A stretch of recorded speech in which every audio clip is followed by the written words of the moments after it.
Здравствуйте, мои дорогие друзья, представители знака зодиака Скорпион. Второй расклад. Что по судьбе? Что случится или произойдет в событиях до конца мая 2025 года? Как меняется ваша реальность и с чем это будет связано? Возможно, правда какая-то неожиданно откроется или придет нужная информация. Или это будет связано с проявлением конкретных людей, словом, куда заведет судьба. Куда вас заведет судьба? Давайте узнаем знаки судьбы как подсказки, и мы достанем 3 карты. Что вам важно знать или что вам нужно услышать. И у нас сегодня колода Чиромаркетти Таро снов.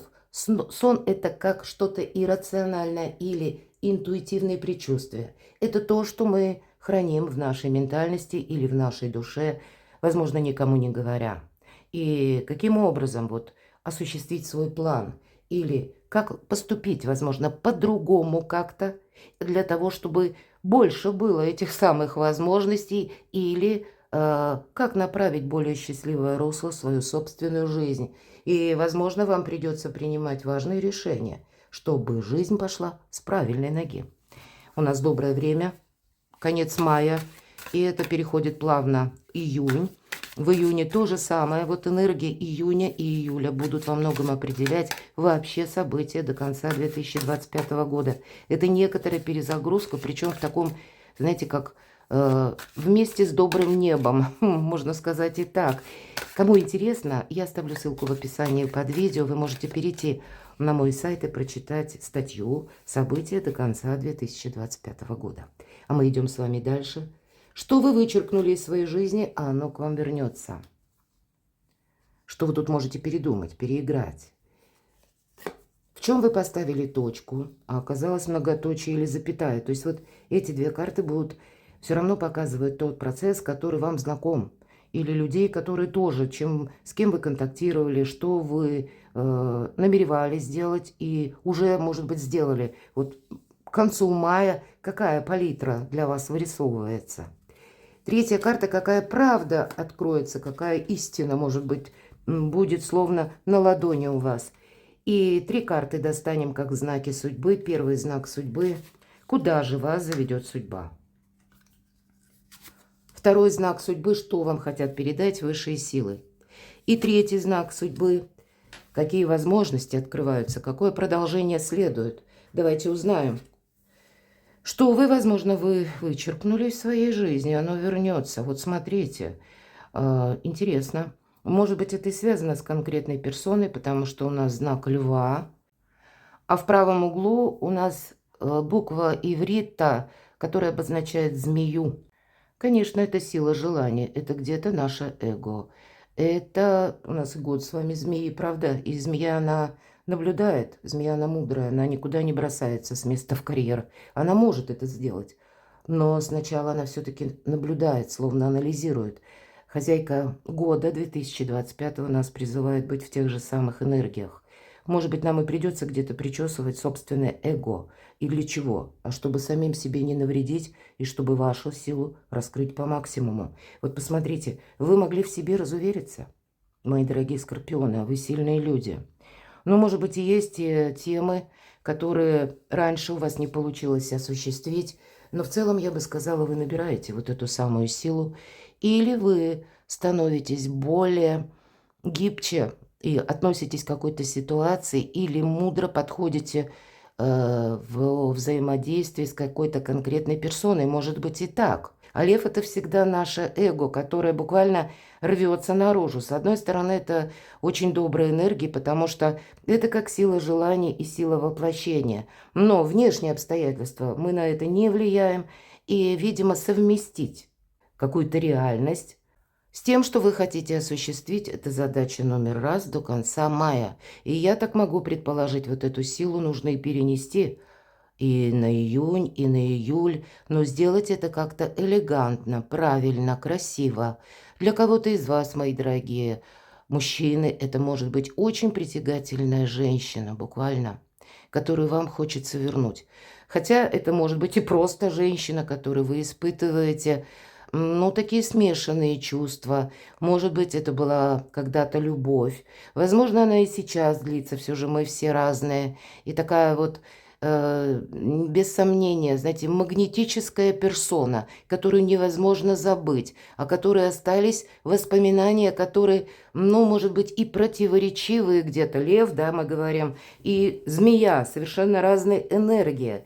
И есть какие-то темы для вашего обсуждения или продолжения. Может быть, как раз какая-то история, даже в личной жизни, когда вам нужно все расставить по местам. Мои дорогие девочки, это вы будете, все-таки эта карта еще и о женской силе, и это вы будете очень привлекательны для противоположного пола. Ну, словно вы обладаете магнетизмом, то есть для вас эта карта проигрывается. Для вас вообще нет ничего невозможного, а для мужчин не забываем, тут, конечно, энергия, как и у карты мага, безусловно, но это нам карта дает возможность правильно договориться или, сохраняя внутренний баланс, даже принять те события, пусть мы с ними не согласны, но они происходят. Но значит уравновесить в себе вот какие-то противоречия у нас тоже получается. Давайте откроем вторую карту. Интересно, а в чем вы поставили точку? Ну, семерка кубков – это много желаний. Причем таких желаний самое, ну, как будто выбор стоял. И здесь у нас все что угодно. Здесь у нас и страсть, здесь у нас и возможность, как ключи, да, ключи у нас у Иерофанта. Или оформить, если переложим на нашу реальность, оформление каких-то документов, может быть, согласований, подписаний банковских, налоговых, ну, у каждого по-своему. Может быть, и какая-то многозадачность. В целом, и сокровища нам здесь, и вопросы семьи, или как ваше продвижение вашего бизнеса, или построение карьеры, ваших достижений. Есть здесь и возвышенные, безусловно, потому что ангельские крылья, но есть и желание как будто спрятаться в эту ракушку и не слышать никого, и не видеть вот эти 7 кубков. Но есть у нас еще и жук, который продвигается. Вот как раз он нашел тут удобоваримый фарватер, может быть и узкий, когда ему приходится какие-то противоречия примерять в самом себе, потому что необходимо и не отказаться, и словно пройти, как по узкому мосту, по узкой жердочке. Вот какое-то мудрое решение вам нужно принимать. И желаний много, ведь это карта, которая для нас как раз и открывает, с одной стороны, возможности. И Венера в Скорпионе. Вы сильны сейчас. Это на самом деле так. Карта дает вам сразу совет именно упорядочить какой-то график ваш, как и жизни, так и работы, все расставить по местам и не допускать вот конфронтаций. Это факт. Много желаний, много и возможностей, и силы как бы у вас тоже есть. Но распределить, чтобы 24 часа в сутках, с учетом на сон, значит, это уже меньше, вам хватило на все ваши желания, достижения. Потому что мы можем так собираться и в одно место, и во второе, и в третье, а в итоге понимаем, что это какой-то ворох, и никуда не пошли. Вот так тоже, к сожалению, бывает. Давайте мы... Какая правда откроется? Вы можете тут узнать о человеке какую-то противоречивую информацию. Или вам конкретный человек будет рассказывать о том, что он не мог поступить как-то иначе. Пятерка жезлов – это карта, с одной стороны, тех людей, на которых мы не можем понадеяться. Вы можете узнать вот именно тайну о таком человеке. Или, ну, я так допускаю, надейся на себя. Все-таки карта сил, у вас достаточно и сил, и энергии. Но, может быть, и не согласиться на какую-то многозадачность или не участвовать в каком-то деле. Все-таки вот подобное, ну, как, знаете, анализ ваш, именно мыслительный процесс, я имею в виду, какой-то ситуации, когда вы обдумываете, нужно мне в эту сторону стремиться или нет. Нужно ли мне на что-то соглашаться или нет. И тут действительно нужно продумать. Надейтесь сами на себя. Вот отчасти теперь вот эти 3 карты я вижу, что вам говорят, и я могу допустить, есть и дела. Даже если вы на что-то соглашаетесь, мои дорогие скорпионы, вот тут замечтаться нельзя ни разу. Потому что при 5 жезлов вот эти люди идут...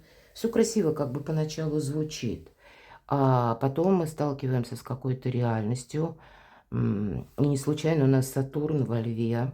То есть энергии вот эти вот, да, как льва, солнечные, они продолжаются, напор какой-то, но, может быть, с элементом агрессии, настойчивости. Но мрачный Сатурн все расставляет по местам, поэтому тут действительно какую-то реальность мы узнаем. И мы понимаем, что на кого мы понадеялись прежде, лучше бы было и не надеяться человек на своей волне, или конкретно человек, тот, который утром пообещал, а ему ничего не стоит правословно забыть. Если после данных обещаний вам через полчаса к нему придет какая-то иная возможность, которая для него несет больше бонусов, он мигом переключится и даже ни разу не вспомнит о своих обещаниях. Поэтому по пятерке жезлов вот как раз и идут вечно колеблющиеся люди или которые сами не знают, чего хотят. И это у вас какая правда откроется. Может быть, я допускаю с учетом семерки кубков, кто-то из вас может прийти к выводу, что это и я где-то неправильно поставил или поставила какие-то ориентиры, или как в пространство отправил неправильные мысли. Когда выпадает сила или карта мага, я всегда говорю, будьте внимательны к собственным мыслям. Мысль материальна. И квантовая физика это доказала, это есть какая-то субстанция. Пусть она не та субстанция, вот как этот стол, который мы буквально можем с вами осязать, но тем не менее это субстанция. И поэтому, отправляя в пространство мысль, мы уже задаем себе какую-то программу. И то, что мы думали вчера, мы получаем сегодня, а то, что мы думаем сегодня, мы получим завтра. Я к чему? Не наколдуйте себе того, чего не нужно. А это, кстати, Скорпион умеет. Вот, наверное, правильные мысли и правильная оценка вашей собственной силы, мои дорогие. Видимо, это имеет принципиальное значение, иначе тут нужно с чем-то разобраться, понимаете? Ведь сама по себе карта сила и прописана в этой колоде «Сражайся или беги». Бери этот кубок, или, если ты уверен, что тебе это нужно, продолжай что-то. Или откажись. Может быть, откажись на время. Но, видимо, есть то до конца мая, когда максимально по тому, что сейчас может служить вашему прогрессу, или то, что у вас сейчас в вашей власти завершить или как-то упорядочить. Вот именно в этом направлении вам нужно с чем-то определиться. И при этом, безусловно, надеяться на самих себя. Но Скорпион всегда на себя надеется. Но эти усилия на воплощение желаний, они находятся вот как этот жук, я сказала, да, как в балансе между реальностью и внутренним зверем, вот этим львом, вот нашим эго. А люди тут будут вести себя по-разному. По пятерке тут скорее могут вставлять палки в колеса. Вот это реальность. Но мы раскроем потом с вами на колоде оракула, что это может означать. А теперь давайте посмотрим. Знаки судьбы. Ну вот правда, Солнце. Посмотрите, у вас два старших аркана. И это ведь карта выбора правильного направления, мои дорогие скорпионы. И куда заведет судьба? Вас судьба ведет к Солнцу. Вообще, вот если так. И если мы о Солнце, о карте именно в колоде Таро, всего две карты выбора правильного направления. Солнце нам показывает последующие 6-8 месяцев. Вот какой-то вам не просто нужно с чем-то определиться, или вот этот узкий фарватер, как я говорила, и не замечтаться. Здесь нужно соединить вам что-то из области иррационального и конкретно то, что есть в нашей реальной жизни. Или буквально тезис-план составить на день, на неделю, когда вы по часам распределите, чем вы занимаетесь, чтобы было больше продуктивности. И тогда это, ну, понятно, мы это будем корректировать, но тем не менее, мы, когда определились, тогда мы точно знаем, чего мы хотим. Что же вам хотят передать высшие силы? Король мечей.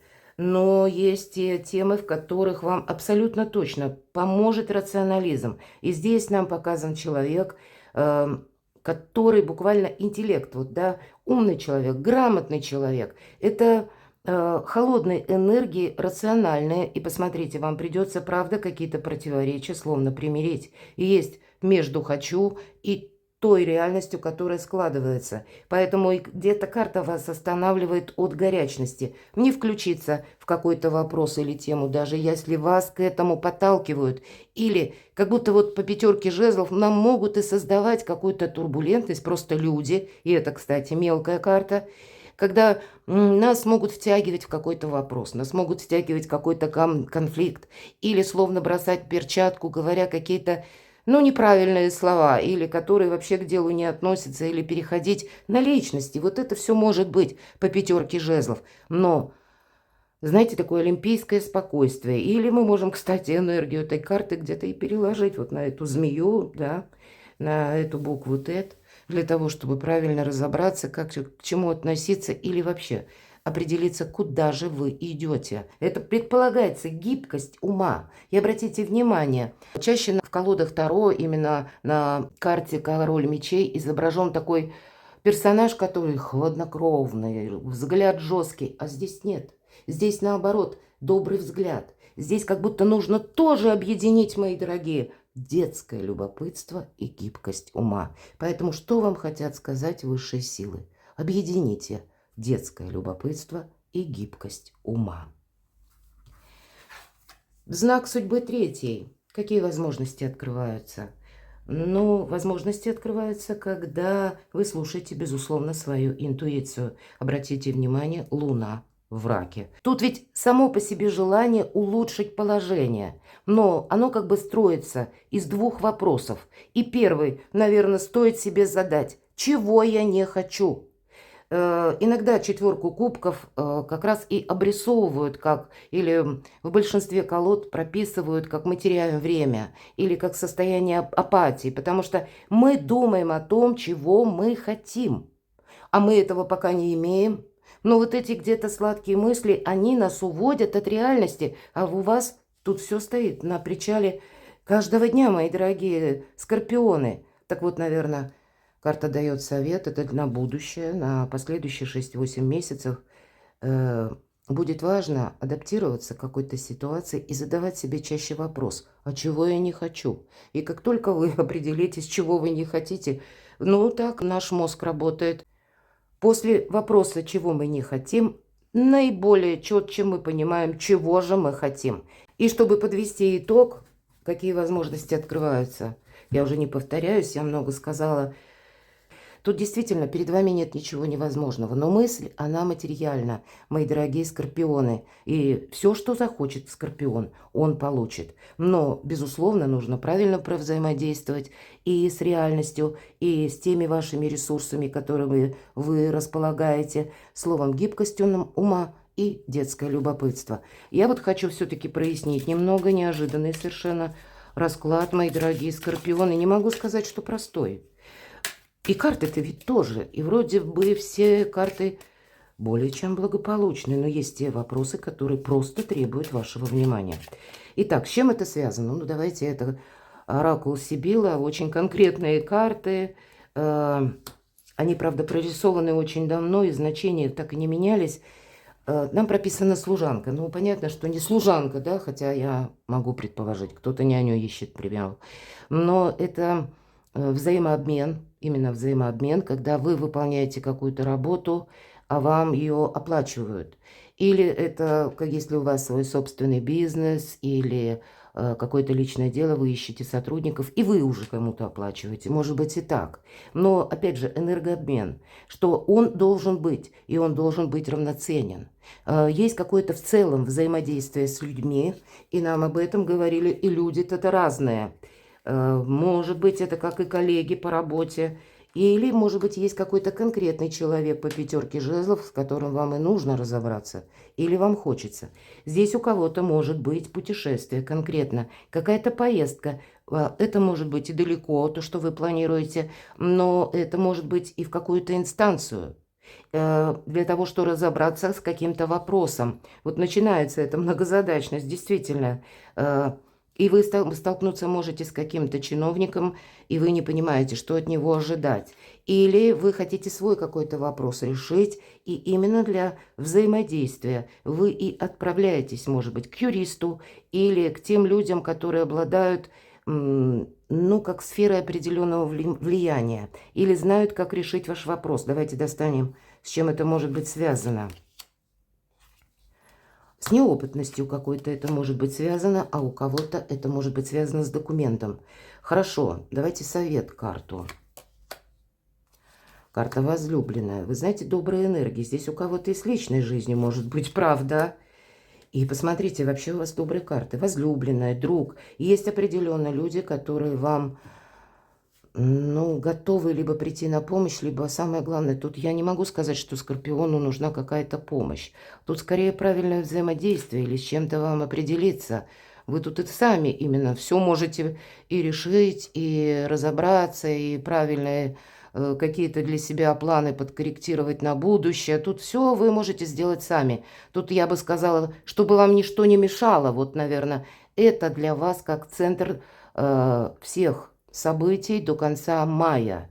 Или вот эти самые помехи, если они есть, их максимально свести к нулю. Причем сделать это элегантно. Не то, что вы кому-то что-то доказываете, потому что вы от этого отказываетесь. Нет, тут скорее сами отступаете словно в тень на пару шагов назад, потому что для вас это либо сейчас не актуально, либо времени для этого нет, либо вы не видите в этом прогресса. Вот и все. Здесь не вижу, кстати, ни одной помехи. Но сориентироваться для вас, видимо, имеет, знаете, какой-то смысл, потому что как может быть, вот юная девушка у нас тут, юная женщина, но имеется в виду, если нашу современность мы это перекладываем, недостаток опыта. Может быть потому, чтобы оформить какой-то документ или бумагу, или когда вы получили какое-то извещение, как поступить, тоже непонятно. Но я тут вижу определенную помощь, поддержку, или есть те люди, которые вам как раз и могут помочь. Хорошо, хочется спросить, и к чему это все идет? До конца мая. Какой-то встречи. Все карты, кстати, нам говорят о том, что много общения. Для кого-то и много перемещений. Может быть, и недалеких. Работа с документами. Или, может быть, это какая-то деловая переписка у кого-то. Любовная переписка. И вы подготавливаетесь к встрече. Может быть, вы со своим любимым человеком на расстоянии. Но вот правда у кого-то проиграется по аркану сила, и любовь, и страсть, и в то же время какая-то реальность. И все это нужно объединить в единый красивый узор. Если захочет Скорпион, для него нет ничего невозможного. И вот, пожалуй, все карты нам об этом. Поразмышляйте, мои дорогие Скорпионы, потому что есть некоторые противоречия в этих картах. Ну и понятно, потому что у каждого из нас своя жизнь. Но, в принципе, добрые карты, добрый период до конца мая, планетарно, астрологически. Ну, где-то и пусть с противоречиями, но Таро снов нам тоже эти энергии раскрыла. Но и Оракул нам открывает все то же самое. Ни одной карты подвоха. Перекладывайте на себя, мои дорогие Скорпионы, и будьте счастливы, будьте любимы всегда.